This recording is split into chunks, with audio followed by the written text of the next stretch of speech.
함께 읽겠습니다.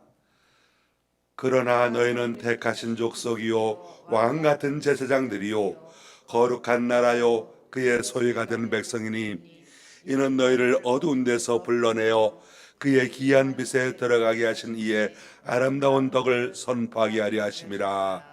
아멘. 말씀에 보면 너희는 그의 소유간 백성이라 말씀하고 있습니다.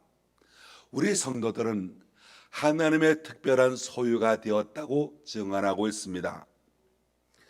성경에 두 중심축이 있다면 하나는 하나님이고 또 하나는 하나님의 백성인 우리들로 구성되어 있습니다. 창조주이신 하나님은 피조물인 이스라엘 백성들의 존재적인 근거가 되며 삶의 방향을 제시해 주시는 분이십니다. 이스라엘이 그런 하나님과 올바른 관계를 유지하려면 하나님께서 원하시는 뜻을 따라 살아가야 합니다. 하나님의 백성으로서 하나님과 올바른 관계를 유지하며 살아가기 위해서는 하나님의 백성으로서의 분명한 정체성이 있어야 되겠습니다. 구약에서 하나님의 백성의 정체성을 가장 잘 보여주는 말씀이 출애굽기 19장 4절 말씀입니다. 세계가 다 내게 속하였나니 너희가 내 말을 잘 듣고 내 언약을 지키면 너희는 모든 민족 중에서 내 소유가 되겠고 너희가 내게 대하여 제사장 나라가 되며 거룩한 백성이 되리라 말씀하고 있습니다. 여기서 말하는 특별한 소유, 그리고 또 시편 135절 5편 4절 말씀 보면 여호와께서 자기를 위하여 야곱 곧 이스라엘을 자기의 특별한 소유로 택하셨음이라 말씀하고 있습니다. 특별한 소유로 삼으셨다. 여기 소유다라고 하는 말을 히브리어로 보게 되면 세굴라라고 하는 단어인데 보석과 같이 귀중하게 여기는 귀중품을 말합니다. 성경 다른 곳에서는 같은 단어 이 세굴라를 보석이라 금, 은으로 그렇게 해석하고 있는 것을 보게 됩니다. 하나님의 소유를 언급하면서 세계가 다 내게 속하였다라고 전제하고 있다는 점은 하나님의 백성이 하나님의 특별한 소유가 되었다, 하나님의 특별한 보물이다 라고 하는 사실을 강조해 주고 있습니다. 사실 창조주이신 하나님께서 세상 모든 것을 다 지으셨기 때문에 어느 것 하나라도 하나님의 소유가 아닌 것이 없습니다. 그런데 이스라엘은 그런 소유 가운데서 어느 것과도 비교할 수 없는 특별한 소유 세골라라고 하는 것이지요. 이스라엘이 하나님의 특별한 소유 세골라가 되었다라고 하는 건 하나님의 백성으로서 누릴 특권이 무엇인가를 보여주고 있습니다. 바로 보배로운 백성이며 하나님의 특별한 소유가 되었다라고 하는 것이지요. 자기의 소중한 보물은 누구에게도 빼앗기지 아니하려고 철저하게 지킵니다. 하나님의 백성이라고 하는 말에는 세 가지 정체성이 있습니다. 하나님의 소유된 백성, 하나님을 위한 제사장 나라, 하나님의 거룩한 백성이 그것입니다. 하나님의 소유된 백성이라는 말은 성도들의 신분을 보여주는 말씀이고, 하나님을 위한 제사장 나라라고 하는 것은 성도들이 가진 사명을 말해주는 것이며, 하나님의 거룩한 백성이라는 것은 성도들이 어떠한 삶을 살아야 할 것인가를 밝혀줍니다. 우리는 하나님의 소유된 백성이라는 신분을 가지고 있습니다. 그렇듯이 하나님의 세굴라인 이스라엘은 하나님의 절대적인 보호를 받도록 되어 있습니다. 그래서 하나님께서는 이스라엘을 마치 자기 눈동자처럼 지켜주신다고 했습니다. 눈동자처럼. 신명기 32장 12절 말씀 보면 여호와께서 그를 황무지에서 짐승이 부르짖는 광야에서 만나시고 호위하시며 보호하시며 자기의 눈동자같이 지키셨도다라고 말씀하고 있습니다. 눈은 어떤 것입니까? 사실 우리 신체 부위 중에서 작은 부분입니다만은 매우 민감하고 중요한 부분입니다. 조그만한 상처가 생겨도 앞을 보지 못할 정도로 큰 문제가 생기게 됩니다. 이스라엘 민족이라고 하는 존재가 비록 보잘것없는 존재이지만 하나님께서 그렇게 눈동자같이 소중한 보물로 삼으셨다는 것이지요. 하나님께서 이스라엘을 택하신 이유가 무엇이었겠습니까? 그러니까 수요가 많아서가 아니었습니다. 모든 민족 중에서 가장 적은 자들이었기 때문이라고 신명기 7장 6절로 7절을 말씀하고 있습니다. 너는 여호와 내 하나님의 백성민이라. 내 하나님 여호와께서 지상 만민 중에서 너를 자기 기업의 백성으로 택하셨나니 여호와께서 너를 기뻐하시고 너희를 택하심은 너희가 다른 민족보다 수요가 많기 때문이 아니니라. 너희는 오히려 모든 민족 중에 가장 적으니라 말씀하고 있습니다. 적다, 수요가 적다라고 하는 겁니다. 고대 사회에서 수요가 적다라고 하는 건 중요하지 않다는 것을 의미합니다. 그런 이스라엘이 다른 백성들과 전혀 다른 이유가 무엇이겠습니까? 하나님의 특별한 소유 세굴라가 되었기 때문인 겁니다. 이제 이스라엘의 역사는 더 이상 자신들의 것이 아니었고 그들을 보물로 삼으신 하나님의 손에 달려있게 된 것입니다. 하나님의 소유가 된 백성, 그들의 신분을 보여주는 것이고 하나님의 제사장 나라가 되었다는 것, 그들이 가진 사명이 무엇인가를 말해주는 것이며 하나님의 거룩한 백성이라고 하는 건 그들이 어떻게 세상을 살아가야 할 것인가를 밝혀줍니다. 하나님의 특별한 소유가 된 사람은 신분이 변화되었고 사명에 따라 살아가는 사람이며 일상의 하나님과의 동행을 선택하게 되어 있다는 것이지요. 바로 우리 자신이 하나님의 특별한 소유가 되었다라고 하는 것을 성찰하는 기준이 바로 이 세 가지가 될 것입니다. 자기 신분의 변화에 따른 믿음이 있는가? 사명을 발견하고 지향하고 살아가고 있는가? 일상의 삶이 영생의 삶, 즉 삶의 질이 달라지는 삶을 살아가고 있는가라고 하는 것입니다. 이 질문에 대하여 각자가 자기 해답을 찾아야 하겠습니다. 그리고 그 사명에 따라 그 신분에 따라 묵묵히 살아가는 삶이 되어야 하겠습니다. 근데 문제는 무엇이었겠습니까? 하나님의 백성이 된 사람들의 문제가 무엇이었느냐? 이스라엘 백성들의 문제가 무엇이었겠습니까?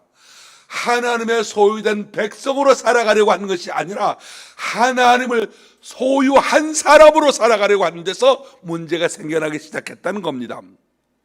오늘 베드로전서 2장 9절, 너희는 택하신 족속이요 왕같은 제사장들이요 거룩한 나라요 그의 소유가 된 백성이니, 이 베드로의 고백처럼 이스라엘 백성들은 특별한 축복을 받은 민족이었습니다. 그들은 아브라함을 통하여 하나님의 축복의 언약 속으로 들어왔고 출애굽 과정을 통해서 다시 한번 언약을 확증받은 백성이 되었습니다. 열방 중에서 하나님께서 특별하게 여기시는 세굴라, 하나님의 소중한 백성이 되었고 제사장 나라가 되었습니다. 그들은 하나님의 말씀을 맡았습니다. 메시아가 이 땅에 오시기 위한 통로가 되었습니다. 구원은 유대인들에게서 나와 온 세계로 전파될 수 있었고 처음 초대교회가 대부분이 유대인들로 구성되어져 있었습니다. 근데 어디서 문제가 생겼겠습니까? 이 은혜에 참여한 소수의 사람들을 제외한 대다수의 유대인들은 엄청난 축복을 받았음에도 불구하고 그리스도를 배척했고 또 복음을 받아들이지 못했습니다. 왜 그랬느냐? 하나님께 소유된 백성으로 살아가는 것이 아니라 하나님을 소유한 백성으로 살아가려고 했기 때문이었습니다. 하나님을 소유하고 또 믿음을 소유하기를 원했으나 그들은 전적으로 하나님께 소유되기를 거절했고 그 믿음에 자신들을 온전히 의탁하기를 원치 않았던 겁니다. 그들은 하나님의 소유된 백성이 되려 하기보다는 유대인이기를 원했습니다. 유대인들은 하나님을 소유한다고 믿었으나 불행하게도 어느 틈엔가 그들의 민족을 위하여 하나님께 대적하는 편에 서게 되었다는 것입니다. 바로 예수 그리스도의 죽음이 그것을 말해줍니다. 대제사장 가야바가 어떻게 말합니까? 예수 그리스도의 죽음을 넘겨주지 않습니까? 만일 그를 이대로 두면 모든 사람이 그를 믿을 것이요, 그리고 로마인들이 와서 우리 땅과 민족을 빼앗아 가리라 하니, 그중 한 사람인 그의 대제사장인 가야바가 그들에게 말하되, 너희가 아무것도 알지 못하는도다.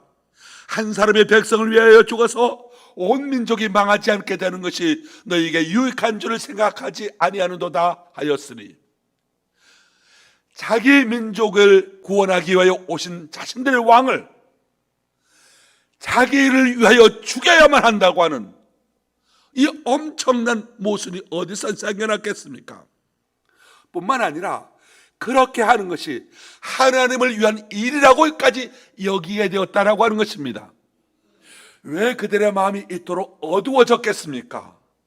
왜 그들이 참된 일을 알아보지 못했겠습니까? 그들이 그리스도를 거절하고 배척한 이유가 무엇이었겠습니까? 바로 자기들의 전통, 자기들의 규례들을 하나님의 말씀보다 더 소중하게 여겼기 때문이었습니다.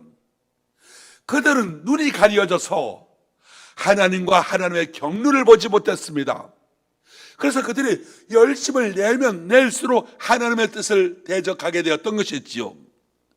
로마서 10장 2절로 3절 말씀 보면, 그들이 하나님께 열심히 있으나 올바른 지식에 따르는 것이 아니니라, 하나님의 의를 모르고 자기 의를 세우려고 힘써 하나님의 의에 복종하지 아니하였느니라 말합니다. 그들은 힘써 하나님의 의에 복종하지 않았습니다. 이유가 무엇이었겠습니까? 사실 유대인이 아니고 이방인들이 하나님께 복종하지 않는 이유는 하나님을 모르기 때문에 그렇습니다. 그런데 유대인들은 하나님을 충분히 알만한 사람이지 않겠습니까?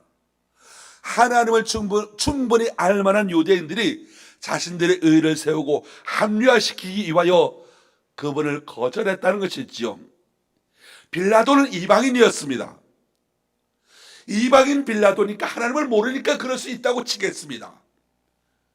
그런데 유대인들은 어떻습니까? 하나님을 알았습니다. 그럼에도 불구하고 밀란을 일으킨 바라바를 풀어주길 요구했고 그리스도를 힘써 배척했다는 사실입니다. 이건 오늘날 우리들의 마음에도 같이 작동하고 있는 것을 보게 됩니다. 오늘날 시대 사람들의 마음, 유대인들처럼 하나님의 뜻이 어디 있는가, 하나님의 나라와 하나님의 의가 무엇인가,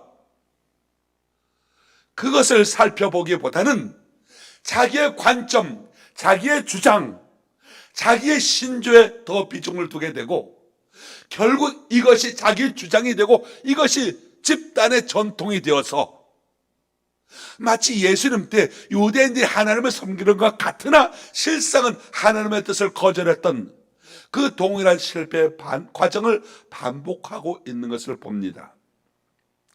하나님의 나라는 유대인이나 이방인이나 구분이 없습니다.